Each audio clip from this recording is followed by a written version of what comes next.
हजार गम है दिल में, खुलासा कौन करे, मुस्कुरा कर जीता हूं, तमाशा कौन करे।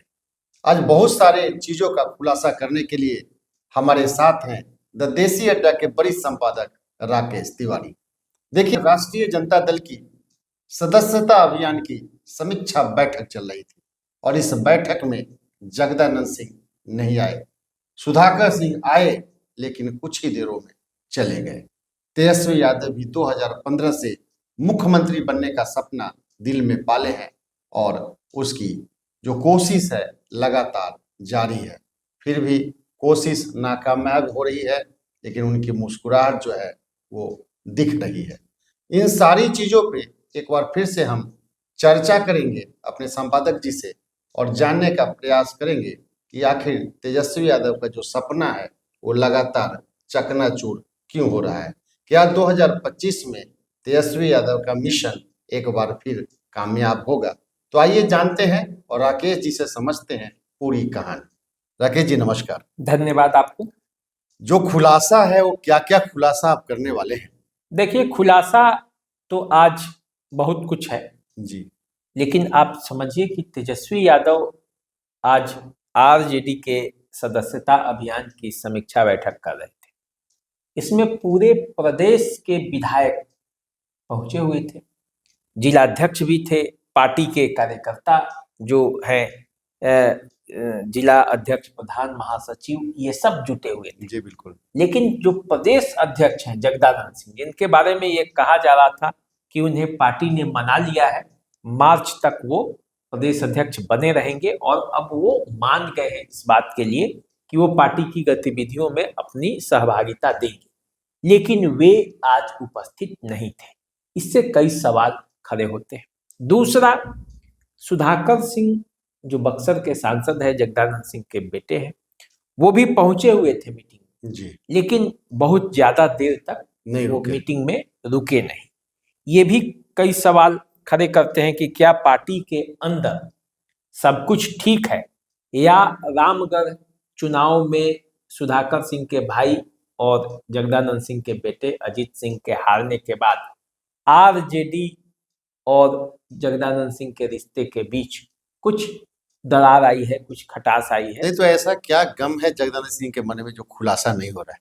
देखिए, जगदानंद सिंह ने ये दावा किया था कि यदि टिकट अजीत सिंह को रामगढ़ से मिलेगा तो वे अपने प्रत्याशी को जिताकर आरजेडी का जो है वो संख्या बल बढ़ा देंगे। जी, ऐसा हुआ नहीं, दाव उल्टा पड़ गया। उल्टा पड़ गया। और जब दाव उल्टा पड़ा तो जगदानंद सिंह, आप जानते हैं, बड़े ही स्वाभिमानी नेता माने जाते हैं।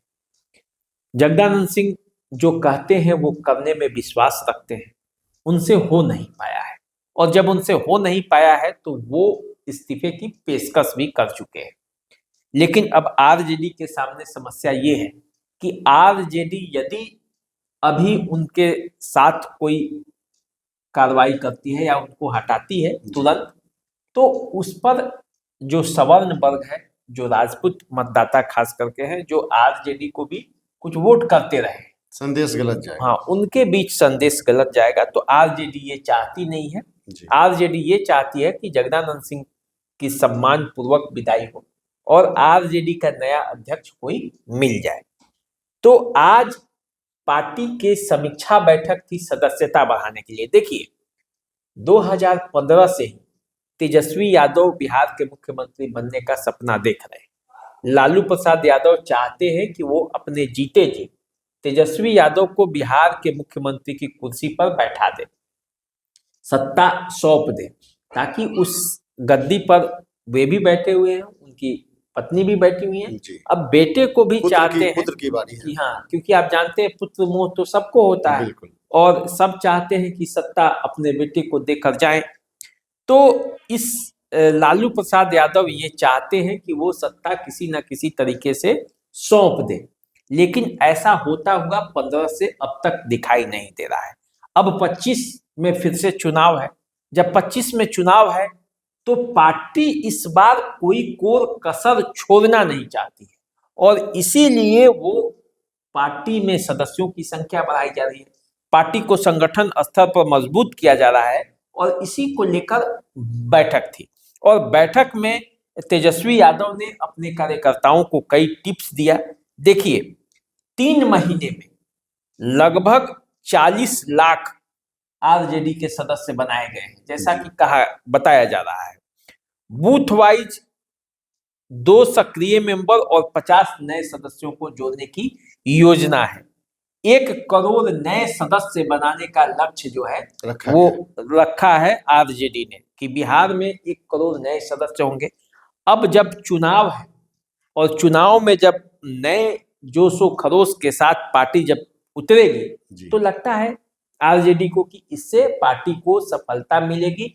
और जैसे थोड़े सीटों के अंतर से वो पीछे रह जाते हैं तेजस्वी यादव, वो बातें नहीं रहेगी। तेजस्वी यादव ने कहा है कि अगले साल होने वाले विधानसभा चुनाव में सबको कमर कसकर लगना होगा, है ना। सबको महागठबंधन की सरकार बनानी है तो एकजुट होकर सामूहिक प्रयास करने होंगे। और इसीलिए तेजस्वी यादव आज की बैठक कर रहे थे। ये सब तो ठीक है राकेश जी, लेकिन जो अंदरूनी कलह है, अध्यक्ष महोदय आ नहीं रहे हैं, सुधाकर जी आ रहे हैं और जा रहे हैं, तो इसको कैसे डैमेज जो कंट्रोल है कैसे होगा? देखिए, हर पार्टी में इस तरह की स्थितियां चलते रहती हैं। पुरानी पीढ़ी को नए पीढ़ी को सत्ता सौंपनी पड़ती है। जगदानंद सिंह लालू जी के जमाने के नेता है। अब तेजस्वी यादव चूंकि बिहार के में राजद का कमान संभाल चुके हैं, आरजेडी का पूरा कार्यभार अब उन्हीं के कंधों पर है, तो प्रदेश अध्यक्ष भी तेजस्वी यादव के मन पसंद का ही होगा, क्योंकि तब एक समीकरण बनेगा और तब जोशो खरोश के साथ पार्टी चुनाव में उतरेगी। और इसीलिए चुनाव के पहले प्रदेश अध्यक्ष भी बदला जाएगा, ये तय है। और प्रदेश अध्यक्ष के लिए 5 नामों की चर्चा भी चल रही है। इस रेस में 5 नाम आरजेडी के जो लालू प्रसाद यादव और तेजस्वी यादव के दुलारे नेता हैं, उनका नाम सबसे आगे चल रहा है। इस नाम में आप जानेंगे तो इस नाम में अब्दुल बारी सिद्दीकी का भी नाम है, इस रेस में शिवचंद्र राम का भी नाम है, इस रेस में रितु जायसवाल का भी नाम है, आलोक मेहता का भी नाम है, रणविजय साहू का भी नाम है। तो देखिए, इन 5 नाम में से कौन प्रदेश अध्यक्ष बनता है। लेकिन कुल मिलाकर तेजस्वी यादव चाहते हैं कि पार्टी का संगठन जो है वो पूरी तरह मजबूत हो। वो तो यात्रा कर ही रहे हैं, कार्यकर्ता संवाद यात्रा कर रहे हैं, कार्यकर्ताओं से मिल रहे हैं, बिहार के गांव-गांव में घूमने का उन्होंने काम पहले से ही शुरू कर चुका है। जी बिल्कुल। तो अब तेजस्वी यादव चाहते हैं कि संगठन भी मजबूत हो, कार्यकर्ताओं से उनका सीधा जुड़ाव हो और पार्टी 100% इस बार कोई कोर कसर कोई कमी न रह जाए, इसके लिए वो 100% प्रयास करे। महागठबंधन में सीटों का समीकरण कैसे बनेगा, महागठबंधन में कौन रहेगा कौन नहीं रहेगा, इससे मतलब नहीं है। मतलब ये है कि पहले राजद को मजबूत करना है, हर बूथ स्तर पर, हर विधानसभा स्तर पर, हर जिला स्तर पर और फिर राज्य स्तर पर आरजेडी को इतना मजबूत बनाना है कि इस बार कोई कमी नहीं रह जाए। और इसीलिए वो पूरा प्रयास में जुटे हैं और अपना 100% दे रहे हैं, क्योंकि वो जानते हैं कि इस बार मुकाबला और कड़ा है। क्योंकि एक तरफ प्रशांत किशोर होंगे, दूसरे तरफ नीतीश कुमार और बीजेपी का जो चुनौती है। अब इस समय बीच बीच में कई तरह की बातें आ जाती हैं कि एनडीए छोड़ रहे हैं नीतीश कुमार, एनडीए छोड़ सकते हैं, तेजस्वी यादव ने उन्हें ऑफर दे दिया है। तो इस तरह की बातें जो है वो चलती रहेंगी, लेकिन आरजेडी मजबूत होगा तभी वो किसी के साथ बैठकर अपने पक्ष में डील करने के स्थिति में होगा। इस बात को तेजस्वी यादव समझ चुके हैं कि यदि आप मजबूत हैं तभी सब आपके साथ खड़े रहेंगे, आप कमजोर हुए तो आपको छोड़कर भागते हुए देरी नहीं लगेगी। उनके कई विधायक छोड़कर जनता दल यूनाइटेड का समर्थन कर चुके हैं, बीजेपी सरकार को समर्थन दे चुके हैं। तो ये बात तेजस्वी यादव बड़ी अच्छे से जानते हैं कि अगर आप मजबूत हैं तभी वे आपके साथ हैं, आप कमजोर पड़े छोड़ के भाग जाएंगे, कोई साथ नहीं रहेगा। बिल्कुल। इसीलिए पहले अपने आप को मजबूत करो। और देखिए, पप्पू यादव से भी मुकाबला है, कन्हैया कुमार की भी चर्चा कांग्रेस से हो रही है, तो घिरते जा रहे हैं। उपचुनाव में भी आरजेडी ने अच्छा बेहतर परफॉर्मेंस नहीं किया। विधान परिषद का जो चुनाव हुआ उसमें भी आरजेडी का परफॉर्मेंस बेहतर नहीं रहा है। तो आरजेडी के लिए एक चुनौती है, और उसमें अब जैसा कि कहा जा रहा है कि जगदानंद सिंह अब उतने इंटरेस्ट नहीं ले रहे हैं पार्टी में, आ नहीं रहे हैं। हालांकि ये कहा गया कि वो बीमार हैं और स्वास्थ्य का हवाला देकर वो आरजेडी के कार्यक्रमों से और आरजेडी के अध्यक्ष पद से वो इस्तीफा देना चाहते हैं, और वो चाहते हैं कि ये कार्यभार कोई दूसरा संभाले ताकि तेजस्वी यादव बिहार के मुख्यमंत्री बन जाए, पूरी जोशो खरोश के साथ काम करें। लेकिन देखिए, राजनीति में जो कहा जाता है वो होता नहीं है, और जो होता है वो कहा नहीं जाता है। बिल्कुल। तो अब जबकि 25 का चुनाव सामने है, आरजेडी कमर कसकर तैयार है। तेजस्वी यादव बिहार के मुख्यमंत्री बनने का सपना देख ही रहे हैं। लालू प्रसाद यादव भी चाहते हैं कि तेजस्वी यादव को उनका सत्ता उनके रहते ही मिल जाए, दिला दे, लाख प्रयास करे, कैसा दाव लगाए, लेकिन वो अभी होता दिख नहीं रहा है। तो उनकी भी बेचैनी बढ़ी हुई है। वो तो जनता जब चाहेगी तभी बन पाएंगे मुख्यमंत्री। निश्चित रूप से बिहार की जनता जिसे चुनेगी वही सत्ता में आएगा, वही बिहार का मुख्यमंत्री बनेगा। लेकिन प्रयास तो कोई छोड़ेगा नहीं। और आरजेडी जमीन की नेता, आरजेडी जो है वो जमीन से जुड़ी हुई पार्टी मानी जाती है, और पार्टी जब अपना परफॉर्मेंस बेहतर देगी तो तेजस्वी यादव मुख्यमंत्री बन सकते हैं। इसमें क्या है, जनता को चुनना है। लेकिन देखिए, चुनौतियां कम नहीं, चुनौतियां इतनी है कि तेजस्वी यादव को दिन रात मेहनत करना पड़ रहा है। सीमांचल से लेकर भोजपुर के इलाके तक, मगध से लेकर सारण तक, चंपारण तक, अंग और बज्जिका मिथिलांचल तक, सब जगह तेजस्वी यादव को मेहनत करना पड़ेगा। क्योंकि जब तक इन सभी सीटों को 243 सीटों पर आरजेडी अपना फोकस नहीं करेगी, वहां के कार्यकर्ता जागरूक नहीं होंगे, तो केवल सभाओं में तो भीड़ होगी लेकिन वोट ही नहीं पड़े बूथों पर, तो फिर भीड़ से का कोई मतलब और औचित्य रहता नहीं है। दो चुनाव में तेजस्वी यादव ये देख चुके हैं, लोकसभा चुनाव में भी और विधानसभा चुनाव में। 20 के चुनाव में आप देखते होंगे कितना भारी भीड़ उमड़ती थी तेजस्वी के सभा में। लोकसभा के चुनाव में भी वही स्थिति थी।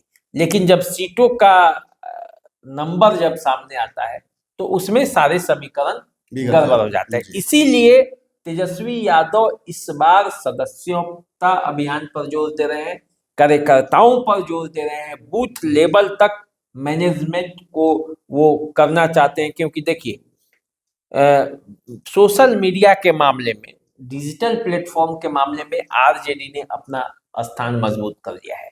उस पर उसके प्रचार में कोई कमी नहीं है, उस पर सोशल मीडिया पर जानकारियों की कोई कमी नहीं है, आवाज को भी अब वो उठाने लगे हैं। लेकिन जमीन पर जिस तरह का जद्दोजहद आरजेडी के कार्यकर्ता 90 के दशक में करते थे, 90 से लेकर 2000 तक के दशक में जिस तरह से, जिस जुझारू प्रवृत्ति से लगे रहते थे, उस तरह का जुझारू प्रवृत्ति अभी नहीं है। नीतीश ने उसे कुंद कर दिया है, और इसी जुझारू प्रवृत्ति को तेजस्वी यादव को सामने लाना है, और इसीलिए वे लगे हुए हैं। अब देखिए उसका क्या परिणाम निकलता है। और आप जो कहते हैं, जो शायरी शुरू में सुनाया था, क्या बताए थे, एक बार फिर दर्शकों को बताएं। बिल्कुल।